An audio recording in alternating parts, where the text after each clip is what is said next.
2020년 7월 1일 7월의 첫날이기도 하고 2020년에 이제 하반기로 들어서는 날입니다.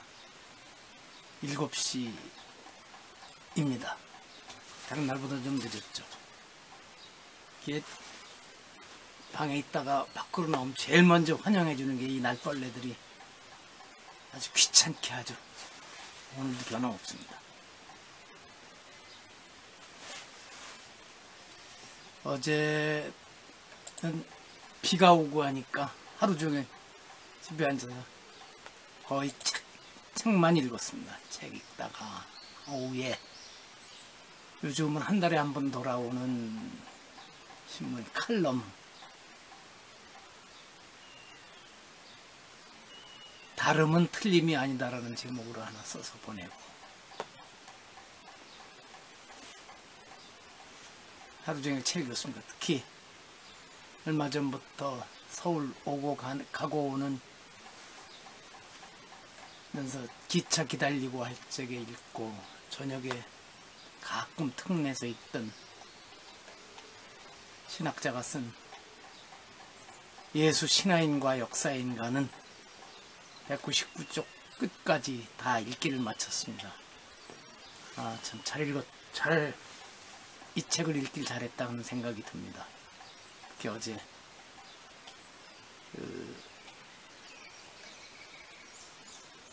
예수를 죽음이면서 누가 예수를 죽였는가라고 묻기보다는 이제 무엇이 예수를 죽였는가 물어야 한다라는 말에 공감했습니다. 그렇죠? 무엇이 그를 죽였을까요? 현재적 질문이기도 하기 때문에 더욱 다가왔는지 모릅니다. 지금 미국과 중국도 사이가 안 좋지만 국경을 맞대고 있는 세계 최대 인구 대국인 중국과 인도가 그 산 높은 곳에서 으르렁대고 있죠. 주먹으로 양쪽 군대가 싸우고 몽둥이 들고 싸우고 뭐 이러는 모양입니다. 희생자도 나오고. 이 두 나라는 인구 강대국일 뿐만 아니라 양쪽 다 핵무기를 보유하고 있는 나라고, 중국의 시진핑이나 인도의 모디 총리나 마치 조폭두목과도 같은 성격을 가진 사람들이라 언제 또 어떤 일이 생길지 모르겠습니다.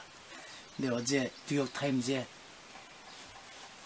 전해온 소식 보면 인도에서 중국에 대한 보복 조치로 중국에서 나온 어플리케이션을 한 60여 개를 사용 금지시켰답니다. 거기에는 틱톡도 있고 요즘 우리나라에서 많이 쓰고 있는 위챗을 포함해서 중국에 대한 보복 조치를 이렇게 또 해나가는 모양입니다. 그럼 또 이제 중국 쪽에서도 뭔가 또 카운터 펀치가 나가겠죠. 펀치가.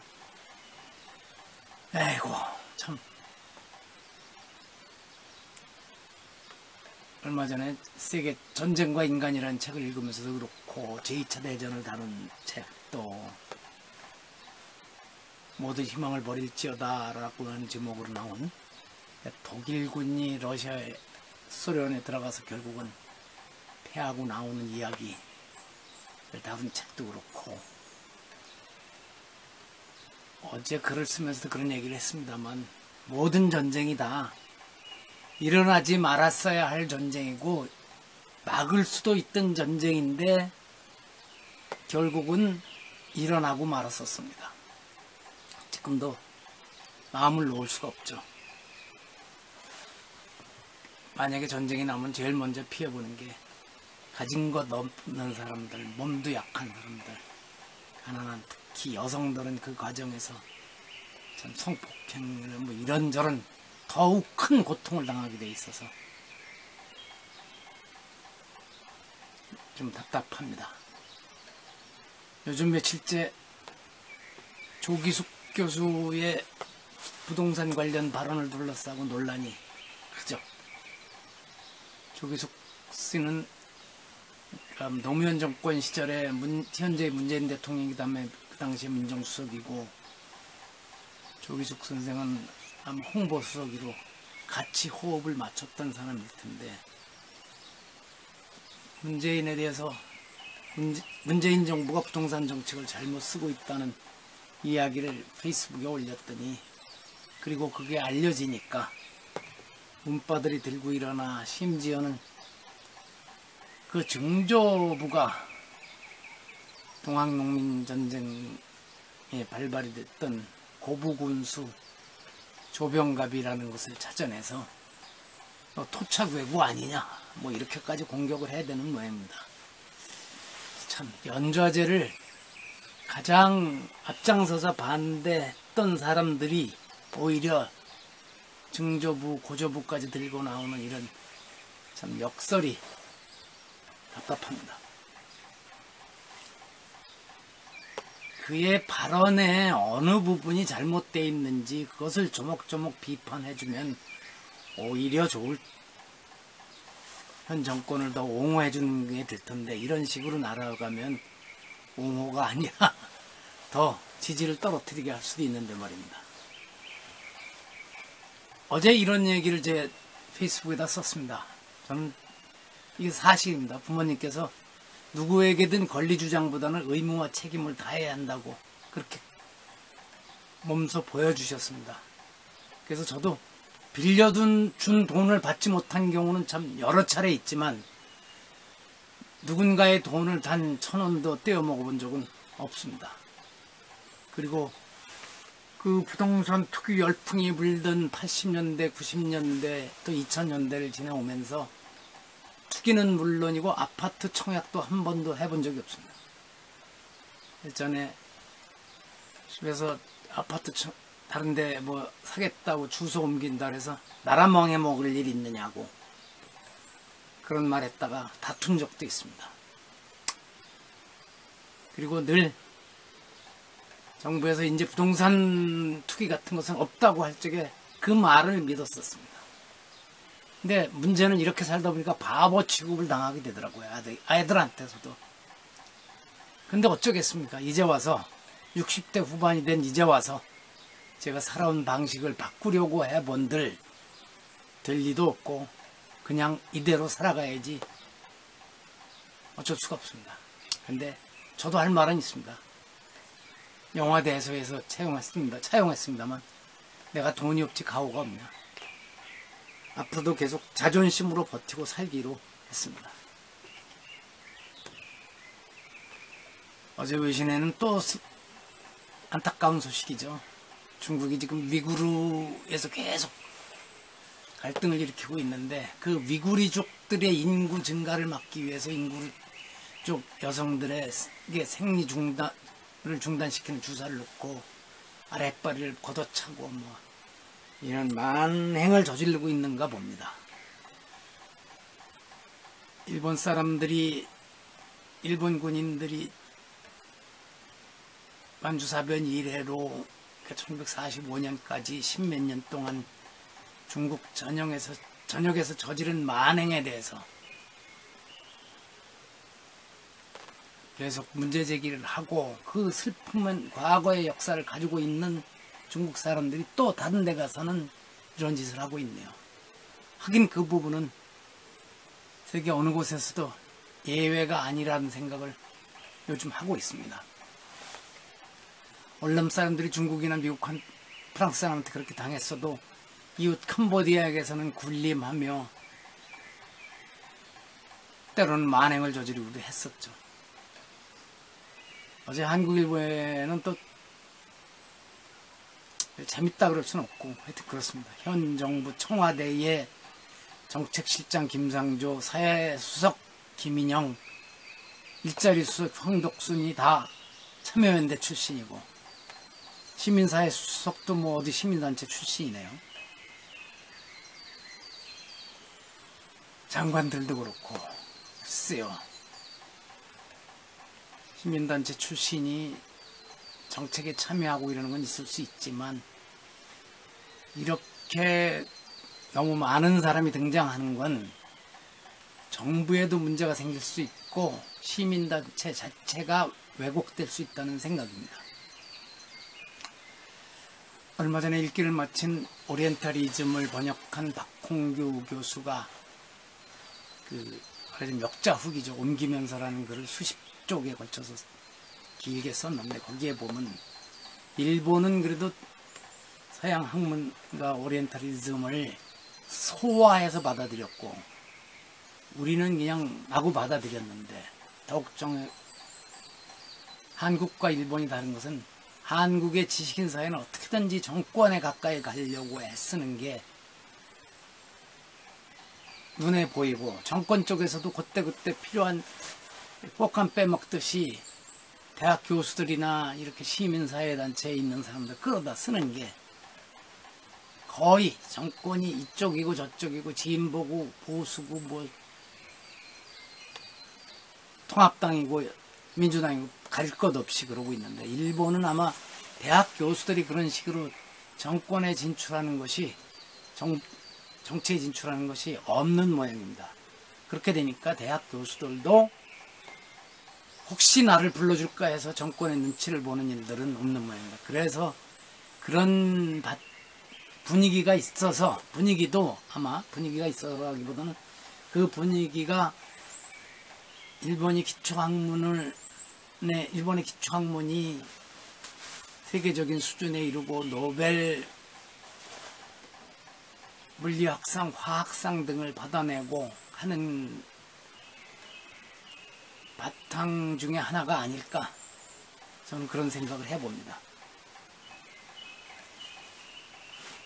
어제 알자지라도 보니까 인도의 모디 총리가 팔을 크게 벌리고 중국과의 말하자면 단호한 태도를 국민들 앞에 보이는 이런 장면이 떴네요. 글쎄요. 이런 지도자 치고 막상 어려워질 때 자리를 지키는 경우는 드물던데. 자, 여기까지 하고 오늘은 영상 편지 82번째 제목을 재상, 총리의 책임이 무겁다 이랬습니다. 순자 왕제 편에 나옵니다. 정사란 즉 총재지 죄야. 정사 정치의 일, 정치가 란 어지러워지는 것은 즉 그렇게 되면 뭐 총재의 죄다. 총은 무덤이라는 뜻도 있고 사직단 이라는 뜻도 있답니다. 재는 뭐 재상인 건 잘 아실 것이고 그래서 총재를 단어로 찾아보면 사전에서는 이부상서를 일컫는 말이래. 이부상서는 아마 오늘날 옛날 내무장관 요즘 같은 행안부 장관쯤일 텐데 여기서 그냥 총재에서 재상이라고 하는 것이 더 맞을 것입니다. 모라시데스지도 그렇게 옮겼는데 제가 2015년 8월 20일에 코멘트를 달았어요. 옛날에는 군주의 직접 책임을 물을 수 없으니 정치 혼란의 책임을 모두 재상에게 돌렸겠지만 오늘날에도 모든 책임을 국무총리에게만 묻겠다고 하면 문제다. 혼란을 일으킨 책임은 대통령과 내각, 여야 국회의원들 그리고 여론이란 이름으로 이들을 인도하는 언론 기자들에게 골고루 돌아가야 할 것이다. 물론 책임의 무게는 대통령이 가장 크게 져야 할 것이지만 하고 달았어요. 실은 대통령제라고 하지만 우리는 국회의원이 장관이나 총리도 할 수 있는 점에서는 내각 책임제하고 의원 내각제하고 좀 혼합된 형태이죠. 근데 역대 정권을 보면 무슨 대형 사고가 터졌다든가 아니면 정권에 흔들릴 큰 일이 생기면 대개 국무총리가 책임을 지고 물러났죠. 대통령은 국민이 선출한 임기가 보장되어 있으니까 이승만이 4.19 혁명으로 하야하거나 또 지난번 박근혜가 탄핵으로 결국 자리를 떠나는 것과 같은 그런 사태가 아니면 대통령에게 그런 국정 혼란의 책임을 묻기가 어려우니까 대개, 그런데 누군간 책임을 져야 하니까 어쩔 수 없이 옛날식 표현으로 1인지야 만인지상이라고 하는 국무총리가 책임을 지고 물러났죠. 그렇다고 해서 물러난 국무총리가 스스로 그 책임을 통감한 적은 한 번도 없었을 것 같고, 아마 속으로는 아이씨 대통령 지가 책임져야지 왜 나한테 미뤄, 뭐 이러는 경우도 많았을 것입니다. 조금 전에 제가 이 혼란을 일으킨 책임 대통령, 내각, 여야 국회의원, 언론사, 기자들 몇 가지 했는데, 실은 여기에 책임을 져야 할 사람 중에는 늘 바둑판의 훈계 옆에서 훈수 두듯이 하는 대학 교수들을 주축으로 한 소위 지식인 그룹들도 많이 책임이 있고, 요즘은 시민사회단체를 이끌고 있는 사람들에게도 책임이 크다고 해야 할 것입니다. 그런데 조금 전에 시민사회단체 출신들이 청와대를 장악하고 이런 얘기를 했지만, 최근에 벌어진 윤미향 씨 사태를 봐도 시민사회단체가 결국은 시민이라는 무기를, 시민이 가지고 있는 힘을 응집해서 자기 무기로 만들어서 자신들의 정계 진출에 해가는, 자신들이 정계로 진출해가는 징검다리 역할에 불과하고 있구나, 그런 생각을 하게 됩니다. 윤미향 씨가 관련된 그 단체에서만도 지금 국회의원을 몇 명 계속 나왔고 장관도 배출하고 이랬더라고요. 자신들은 그것을 그 단체의 성공이라고 여길지 모르지만, 이 객관적으로 저 같은 보통 사람이 보기에는 그것은 그 시민단체의 실패라고 봅니다. 저뿐만 아니라 많은 분들이 그러지 않을까 저는 생각을 합니다. 글쎄, 또 이런 얘기 하면은 토착 외구로 몰리든가 청산대상 적폐가 또 돌을 맞을지 모르겠습니다. 오늘은 여기까지 마치겠습니다. 오늘도 지난 수요일과 똑같이 선문거사 법성화보살님 내외와 묘선보살과 오늘은 또 다른 분이 같이 와주신다고 합니다. 오전에만 비가 살짝 내릴 것 같습니다. 좀 쌀쌀합니다. 마칩니다.